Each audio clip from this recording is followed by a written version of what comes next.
साकेत ने तो सीबीआई को आज़ादी मिली है और न सीबीआई दबाव बनाने की कोशिश कर रही है, क्योंकि मकसद वही होता है कि किसी तरह से मुद्दा गरमाया जाए।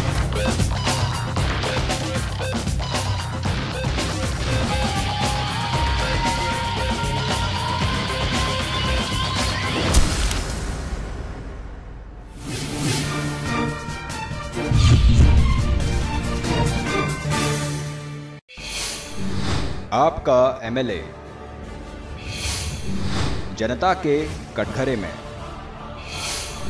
आज हांसी के एमएलए विनोद भयाणा होंगे आपके सामने। नहीं हुआ विकास या नहीं निभाए जा रहे वादे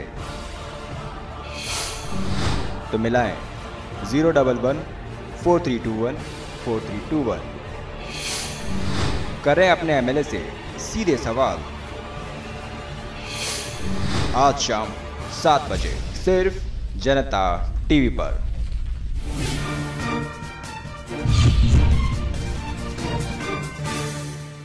इम्प्रूव्ड कॉर्न ग्रेन से बना कंबोज प्रॉपर डाइट सबके लिए। सेल्फ डिफेंस का जुनून सवार है, स्ट्रेंथ के लिए यही देती हूँ। इस इंटेलिजेंट सुपरमैन को खीर बहुत पसंद है। खीर। हस्बैंड को ऑफिस में भी बिरयानी चाहिए। Fit father in law loves only healthy food. पापा जी पुलाव। पुलाव। Kamboj proper diet, breakfast, lunch, dinner. Easy to prepare, easy to digest. Kamboj proper diet सबके लिए। हरियाणा की माटी से जुड़ा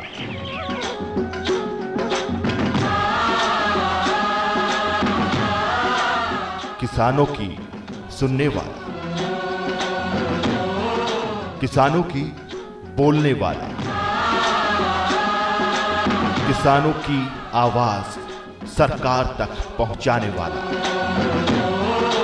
किसानों के सुख दुख का साथी। जनता टीवी, आपकी ताकत।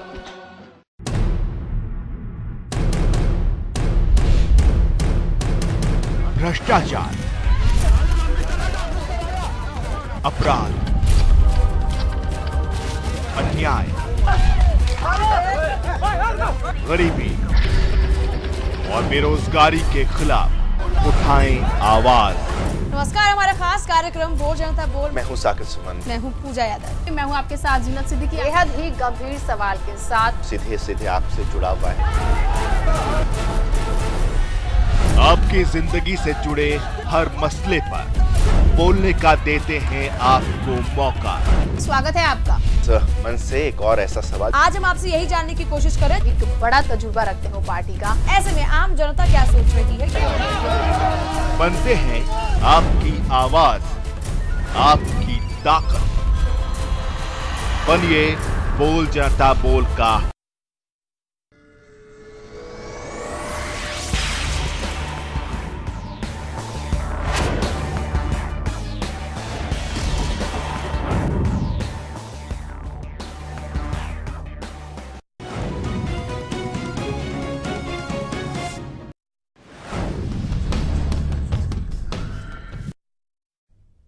नमस्कार, आप देख रहे हैं प्रोग्राम आपका एमएलए और मैं हूं नवजोत।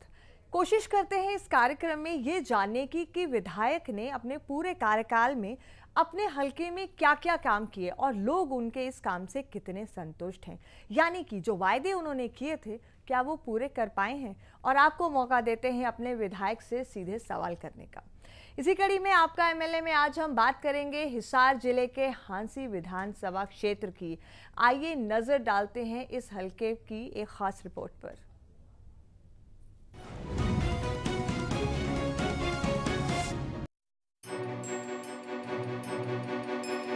हिसार जिले का हांसी विधानसभा क्षेत्र, जो प्राचीन संयुक्त पंजाब के समय से ही विधानसभा क्षेत्र रहा है। हरियाणा अलग प्रांत बनने के बाद 1 नवंबर 1966 को हरियाणा के गठन के बाद हांसी हलके से सबसे पहले विधायक हरिराम सैनी बने।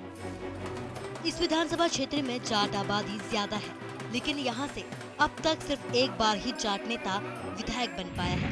और वो थे भाजपा के प्रदीप चौधरी। झांसी से पंजाबी समुदाय के 3 नेता अब तक विधायक चुने गए हैं।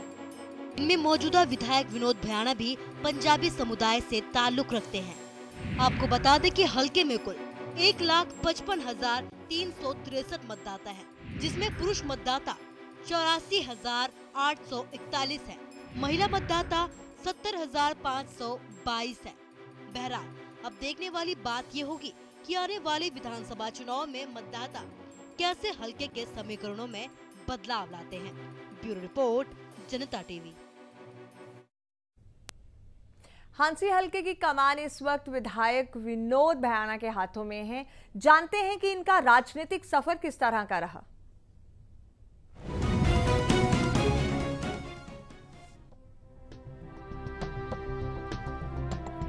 विनोद भयाणा, जन्म 2 अक्टूबर 1957, विधायक Hansi, party Indian national Congress, 7,000 वोटों से जीत हासिल की। विधायक विनोद भयाणा का जन्म लोहारी गांव, जिला हिसार में हुआ। इन्होंने हिसार के राजकीय महाविद्यालय से ही बीए की डिग्री ली।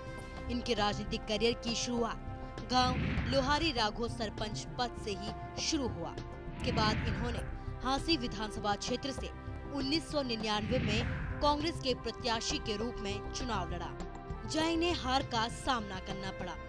इन्होंने दोबारा विधानसभा चुनाव लड़ने का मन बनाया और आजाद प्रत्याशी के रूप में विधानसभा चुनाव में खड़े हो गए, लेकिन इस बार भी इन्हें हार का ही सामना करना पड़ा। इसके बाद कांग्रेस का विभाजन हो गया और विभाजन के बाद नई पार्टी बनी, हरियाणा जनहित कांग्रेस, जिससे 2009 में इन्होंने दोबारा हांसी विधानसभा क्षेत्र से चुनाव लड़ा और कांग्रेस के नेता क्षेत्रपाल को 7,000 वोटों से हराकर जीत हासिल की। जिसके बाद ये दोबारा कांग्रेस में चले गए और कांग्रेस ने इन्हें मुख्य संसदीय सचिव का पद सौंप दिया। ब्यूरो रिपोर्ट, जनता टीवी। जी हाँ, और विधायक विनोद भयाणा इस वक्त हमारे साथ फोन लाइन पर जुड़ चुके हैं। अगर आप भी उनसे कोई सवाल करना चाहते हैं, कॉल कर सकते हैं। नंबर है 011-4321-4321। विनोद जी, आपका स्वागत है इस खास कार्यक्रम में। सबसे पहले आपसे यही जानना चाहूंगी कि आपके हलके के अहम मसले कौन कौन से हैं। विनोद जी। जी हेलो जी बिल्कुल बताइए। मेरे हलके के मसले जितने भी थे, विशेष बात विकास की होती है। हमारे यहाँ कानून व्यवस्था बड़ी खराब थी जी, और अब कानून व्यवस्था पहले से बहुत बेहतर है। विकास बहुत ज्यादा हुआ है माननीय मुख्यमंत्री जी के आशीर्वाद से जी। और आज के दिन मैं समझता हूँ कोई मसला है नहीं हमारे इलाके में। हमारे शहर में पीने के पानी की बहुत जबरदस्त कमी थी। आज हमने नया वाटर वर्क्स बनवा दिया जी। हमारे यहाँ घूमने फिरने के लिए कोई पार्क नहीं था जी, यहाँ बहुत बढ़िया पार्क बनवा दिया। हाँ हमारे यहाँ एजुकेशन सेंटर नहीं था, यहाँ साइंस की क्लासेस नहीं थी कॉलेज में जी। हमने साइंस ला दी कॉलेज में, साइंस हमारे बच्चे पढ़ रहे हैं। हाँ। यहाँ पोस्ट ग्रेजुएशन नहीं थी, पोस्ट ग्रेजुएट कॉलेज हो गया। इसी तरह से सीवरेज व्यवस्था को दुरुस्त किया, सीवरेज ट्रीटमेंट प्लांट लगवाए जी। बहुत अच्छा विकास हुआ माननीय मुख्यमंत्री जी के आशीर्वाद से। तो आपने कहा सीवरेज की, पानी की समस्या थी, सड़कों की खराबी थी और कानून व्यवस्था ठीक नहीं थी। तो आपका ये कहना है कि जो वायदे आपने किए थे इलेक्शन से पहले, क्या वो पूरे हो पाए हैं? सारे वायदे आपने पूरे कर दिए या उससे ज्यादा काम आप करवा पाए हैं? ऐसा है, जो वायदे हमने किए थे हमने पुरजोर कोशिश की उनको पूरा करने की और काफी हद तक हम कामयाब हुए। हाँ। कोई 10-5% अगर कमी रह गई है तो हमारा पास अभी समय है, समय रहते सारे वायदे पूरे कर दिए जाएंगे। चलिए विनोद जी बने रहिए। कॉलर हमारे साथ है सुरेंद्र। बताइए सुरेंद्र। हेलो जी बोलिए। जी मैं धौलाकुआं हांसी से सुरेंद्र टकराल बोल रहा हूँ जी। भयाणा साहब से मुझे क्वेश्चन करना है, प्लीज मेरी बात कराएं। हाँ वो सुन रहे हैं, आप बताइए। हेलो जी बोलिए सुरेंद्र, वो सुन रहे हैं आपकी बात। आप बोलिए सुरेंद्र, टीवी का वॉल्यूम बंद कीजिए और अपनी बात पूरी करें।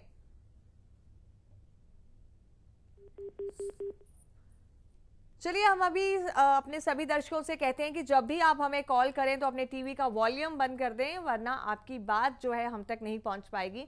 विनोद जी, आपने कहा कि जो अहम वादे किए थे वो आपने तकरीबन पूरे कर दिए हैं। अगर 3 मेन वायदे जो आपने किए थे वो जानना चाहूंगी कि वो क्या थे। हाँ जी विनोद जी, आपसे मैं ये जानना चाहती हूँ कि 3 अहम वायदे आपने कौन से किए थे इलेक्शन से पहले जो आप पूरे कर पाए हैं। मैंने जी 3 जो वायदे किए थे, एक तो मैंने शहर की जनता से वायदा किया था कि अगर मैं विधायक बन गया जी तो हांसी शहर में पीने की समस्या जो एक विकराल रूप धारण कर चुकी थी जी इस समस्या से जनता को निजात दिलवाऊंगा जी।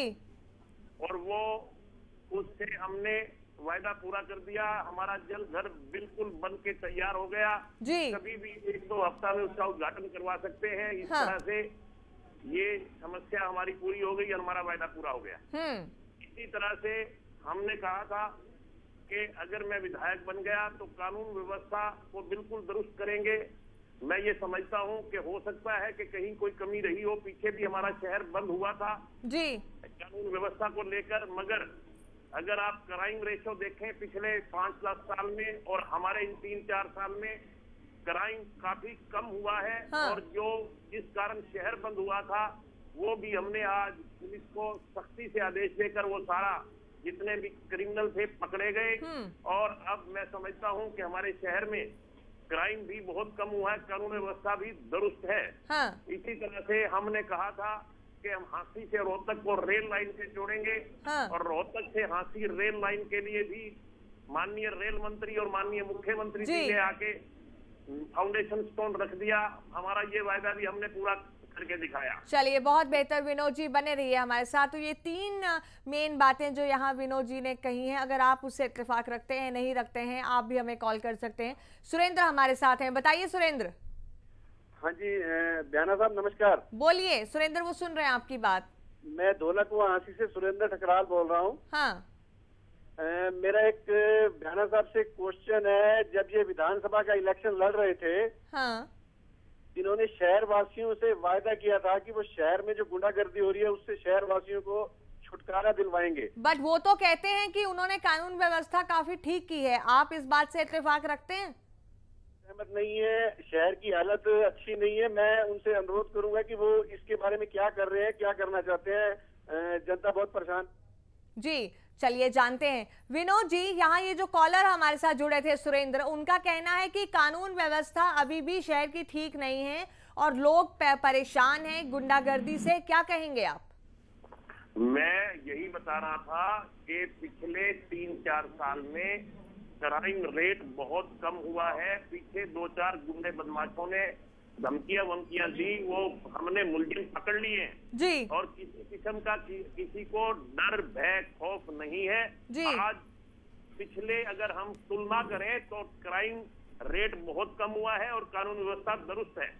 और इसमें अगर कोई कमी है तो उसमें बहुत जल्दी, जैसे कि आज भी हमने कुछ आदमी पकड़े हैं और ये कानून व्यवस्था को हम दुरुस्त करने में लगे हुए हैं और पूरी तरह से कानून व्यवस्था दुरुस्त हो जाएगी। शहर को हल्के को चिंता करने की जरूरत नहीं है, हम पूरी तरह से अपनी जिम्मेवारी संभाले हुए। चलिए, तो यहाँ विधायक मान रहे हैं कि कानून व्यवस्था ठीक नहीं थी, गुंडागर्दी थी, लेकिन इसको ठीक करने के लिए कदम उठाए जा रहे हैं, आश्वासन जरूर दे रहे हैं।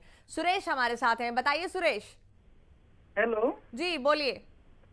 मैडम, ये पुलिस का और क्लर्क का पंजाब से 12,000 रुपए वेतन कम है। हाँ। तो ये विधायक जी सदन में उठाएंगे ये बात है? बहुत ज्यादा रैली और कर ली है। चलिए जानते हैं। विनोद जी ये जानना चाहते हैं कि जो पुलिस का वेतन है वो पंजाब से और बाकी स्टेट से बहुत कम है, तो क्या आप ये मुद्दा उठाएंगे? अगर ये अपनी रिप्रेजेंटेशन मुझे देंगे और मुझे सारी बात से अवगत कराएंगे तो जरूर मैं इनकी जायज मांग को जरूर उठाऊंगा। तो चलिए, यहाँ विधायक जी का कहना है कि अगर आप उनसे मिलकर अपनी रिप्रेजेंटेशन देते हैं तो वो जाहिर तौर पर ये मुद्दा उठाएंगे। एक और कॉलर हमारे साथ हैं, आर राम, क्या कहना चाहेंगे आप? क्या आप सुन पा रहे हैं मेरी आवाज? शायद उनसे संपर्क नहीं है। विनोद जी, आपसे ये जानना चाहूंगी कि ऐसे और कौन से अहम मसले अभी आपके सामने हैं जिन पर काम होना बाकी है? ऐसा है जी प्रजातंत्र में इंसान की ड्यूटी है, जिसको भी प्रजा चुन के भेजती है उसकी ड्यूटी है कि वो दिन प्रतिदिन नए से नए जो समस्याएं हैं वो ढूंढता रहे और उन समस्याओं से जनता को निजात दिलवाता रहे जी। और मैं अपनी ड्यूटी पूरी तरह से निभा रहा हूँ। हाँ। जो भी समस्या मेरे सामने आती है मैं फौरी तौर से माननीय मुख्यमंत्री जी से कह के हर क्षेत्र में विकास करवाने की कोशिश करता हूँ और जनता को समस्या से छुटकारा दिलवाने की कोशिश करता हूँ। आज मैं जनता के बीच में हूँ और जनता आपके सामने है। जो भी समस्या ये मेरे को बताएंगे मैं उस समस्या का जवाब भी दूंगा और फौरी तौर पे उस समस्या से निदान दिलवाने की कोशिश भी करूंगा। चलिए, बहुत बेहतर। प्रदीप हमारे साथ हैं, बताइए प्रदीप। ऐसा जी, कुल मिला के यहाँ से का विकास तो बहुत अच्छा हुआ है, पानी की सप्लाई वगैरह ठीक है। हाँ। लेकिन पानी की निकासी की बहुत समस्या है।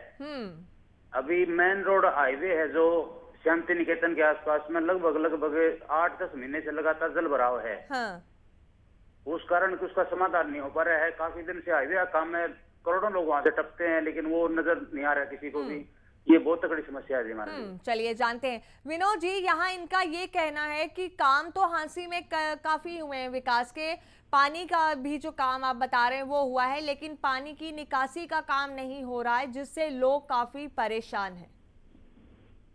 मैं इसके बारे में ये कहना चाहूंगा कि जब भी हम कोई काम करते हैं एक बार समस्या आती है, हम अपना घर भी नया बनाते हैं हाँ। तो भी खुद को भी तकलीफ होती है, पड़ोसियों को भी तकलीफ होती है। हाँ।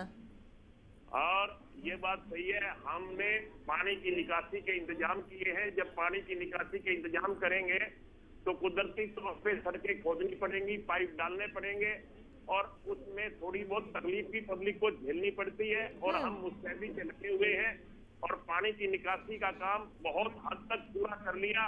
अगर हम पीछे नजर मारें तो पूरे शहर में पानी रुक जाया करता था बरसात का, अब शहर में कहीं भी पानी नहीं रुकता। कितनी मर्जी बरसात हो जाए, 1 घंटे के बाद पानी नहीं होता शहर में। और जहां तक इनकी समस्या है, ये शांति निकेतन की बात कर रहे हैं। शांति निकेतन के पानी की निकासी के बारे में भी बहुत बढ़िया कदम उठा दिए गए हैं, उसकी पाइपलाइन वगैरह डाल दी गई है। मैं समझता हूं कि 1 हफ्ते के अंदर इनकी ये समस्या भी खत्म हो जाएगी और वहां से जो पानी की निकासी है, जो सीवरेज व्यवस्था है वो दुरुस्त हो जाएगी। मैं 1 हफ्ते में ही ये करवा दूंगा। इस काम पे हमारे डिपार्टमेंट लगे हुए हैं। चलिए, बहुत बेहतर। तो यहाँ विनोद जी आपको आश्वासन दे रहे हैं इस कार्यक्रम के माध्यम से कि 1 हफ्ते में वहाँ की जो पानी की निकासी का काम है वो हो जाएगा। हमारे साथ रजनीश हैं, बताइए रजनीश। रजनीश बोलिए।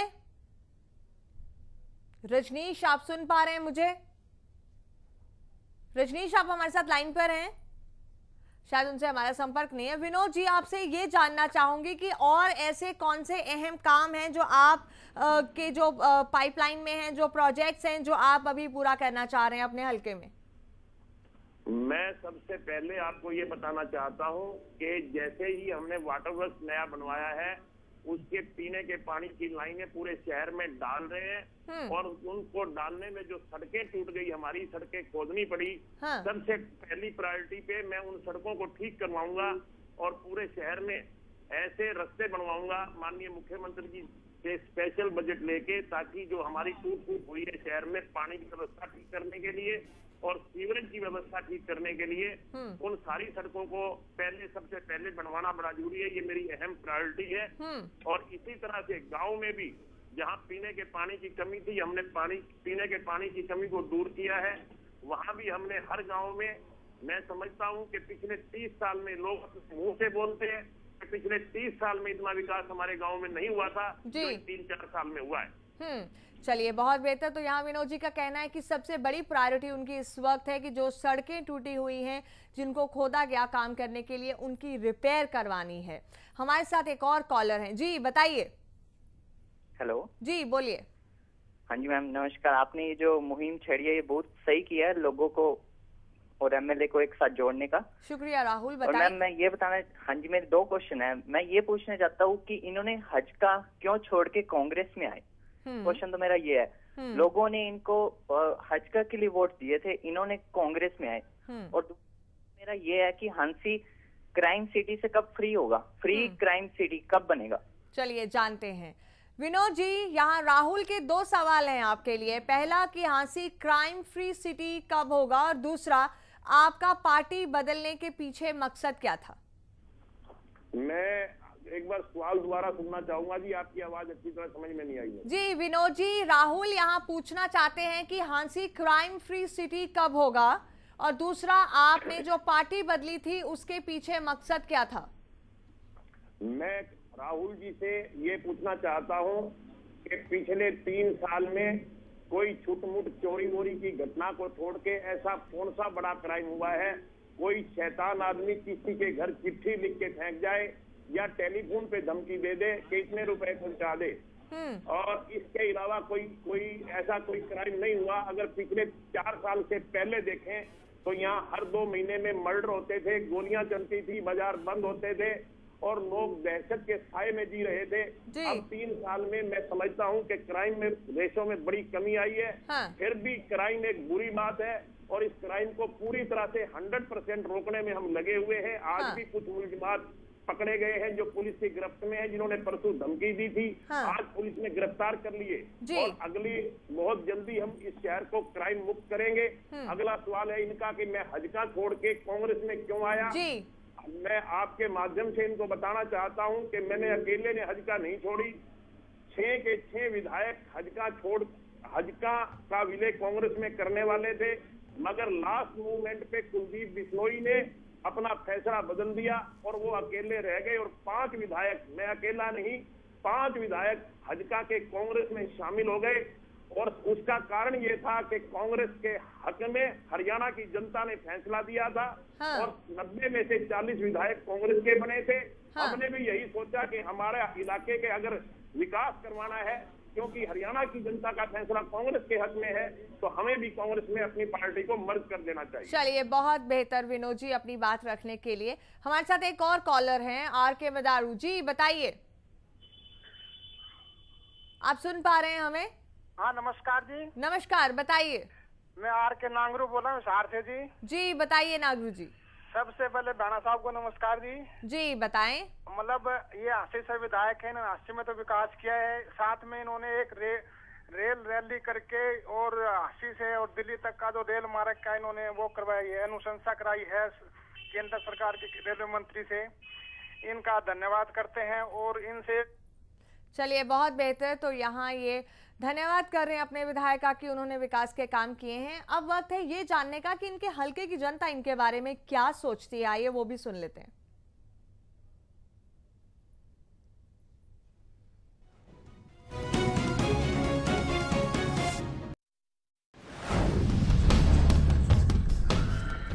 हाँसी में विकास का बहुत बुरा हाल है। शहर को जितने भी मार्ग जोड़ते हैं वो सारे बिखरे पड़े हैं। अभी आपने देखा कि अपना काली देवी रोड नहीं बनाई है और आप वहां जाकर हालत देखिए, रोडी बिखर गई उसकी। ये बना दी जाती है। साथ वाले नाले का बुरा हाल है, सारे नाले भरे हुए हैं। पहले नालों की सफाई करवानी चाहिए ताकि पानी वहां रुके नहीं। विकास इनके सिर्फ कागजों में हुआ है। जनता जनार्दन सड़कें देख लो टूटी हुई पड़ी है, पानी के सीवरेज की पाइपलाइनें उखाड़ कर इसमें बड़ा करने की योजना होनी चाहिए थी, लेकिन वो ना होकर उसी प्रकार से 2 बूंद भी अगर आ जाती है तो यहाँ सड़कों पर पानी एकत्रित हो जाता है, जिसके कारण आने जाने वाले लोगों के लिए बहुत ही परेशानी का सामना करना पड़ता है। लाल सड़क के पास, गीता भवन स्कूल के पास, कॉलेज के पास, इन रोड के ऊपर सुबह ही लड़के आ जाते हैं, पता नहीं कहाँ से आते हैं। और लड़कियों का जीना दूभर है। इसी तरह चेन स्नेचर हैं, अपराधी हैं, फिरौती मांगने वाले हैं, सभी का यहाँ बहुत ज़्यादा विकास हुआ है। चलिए, बहुत बेहतर। तो अब ये भी जान लेते हैं कि लोगों के साथ साथ विपक्ष इनके बारे में क्या राय रखता है। आइए देखते हैं।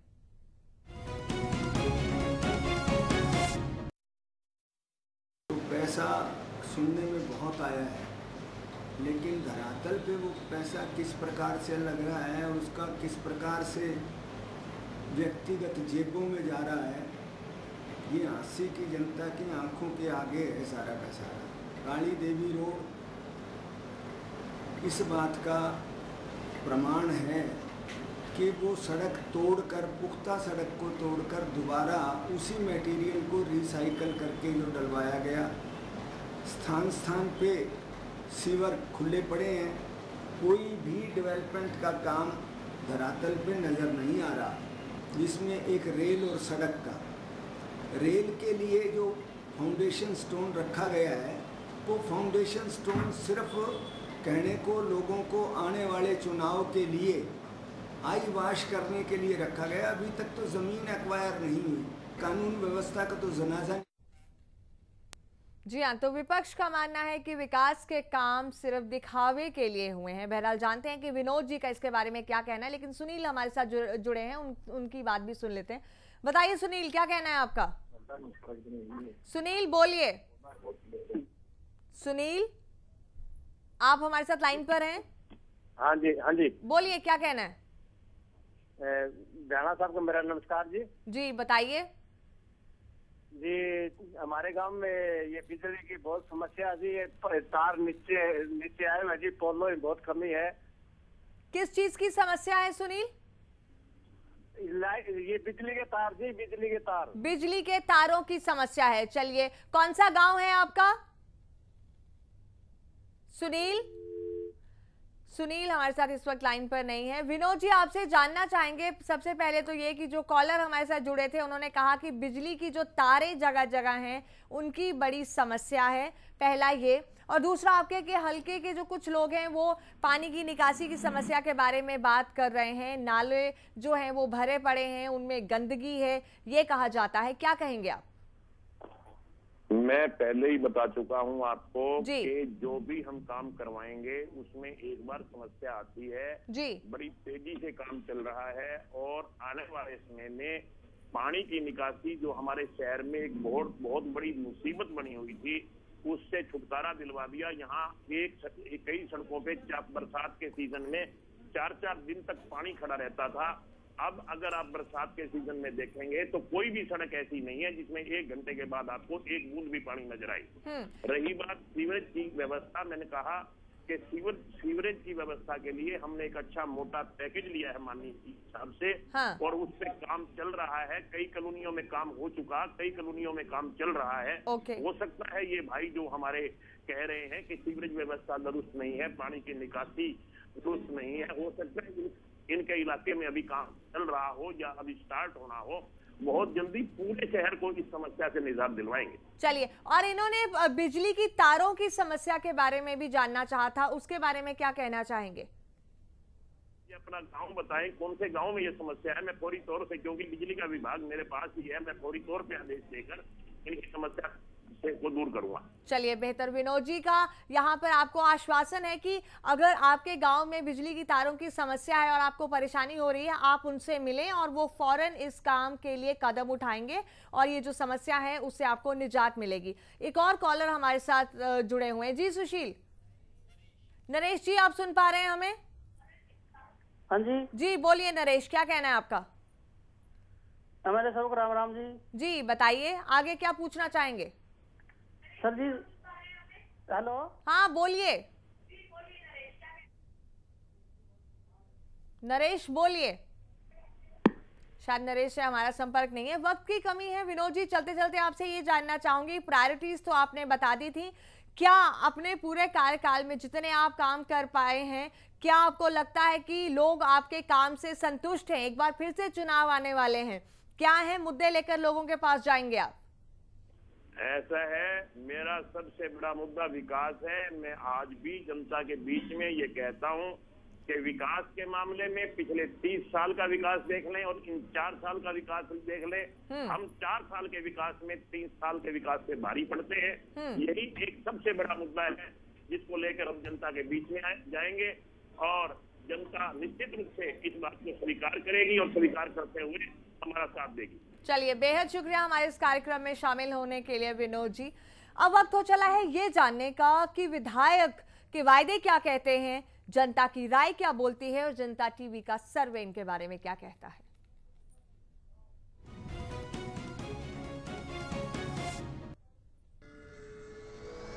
विधायक के दावे 58%, जनता की राय 55% और जनता टीवी का सर्वे 57%। यानी कि विनोद भयाना पूरी तरह से सेफ जोन में हैं, विकास की बात करते हैं। बहरहाल इनका कहना है कि विकास ही आने वाले चुनाव में इनका अहम मुद्दा होगा और उसी मुद्दे को लेकर ये लोगों के पास फिर से वोट मांगने के लिए जाएंगे। अब ये आपको यानी कि आवाम